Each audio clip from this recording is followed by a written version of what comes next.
active listening. Active listening means, what are you doing with your body? What does your nonverbal communication look like when your spouse is talking to you? So that's, are you leaned in? Are you making good eye contact? Or are you looking at your phone? Are you hunched over? Or are you sitting straight up? Are your arms crossed? Or are they uncrossed and relaxed? Studies on verbal and nonverbal communication show that over 80% of the messages we send to other people have nothing to do with what we say. It's our body language, it's our tone of voice as opposed to the words that we're saying.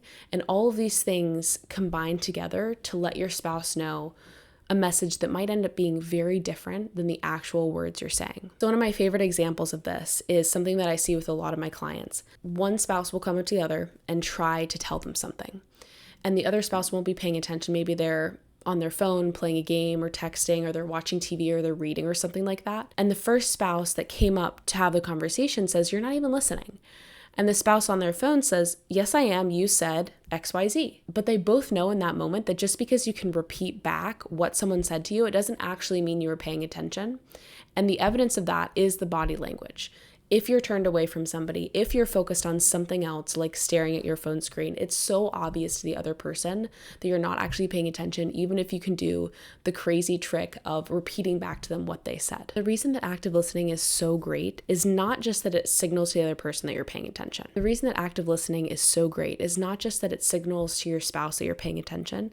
It actually helps engage your mind more. So if your body is engaged and you're making eye contact and you're really focused on your spouse holistically, meaning all parts of you, everything's engaged, you actually are going to listen more effectively, and you are going to be paying more attention, and that's just going to help the conversation go better. So the best way I've found to implement this in my own marriage and with my clients is just to put away distractions. When your spouse comes up to you, try to put your phone down as quickly as possible. Try to stop doing what you're doing. And I know it can be frustrating. I am definitely someone who doesn't like to be interrupted when they're in the middle of something.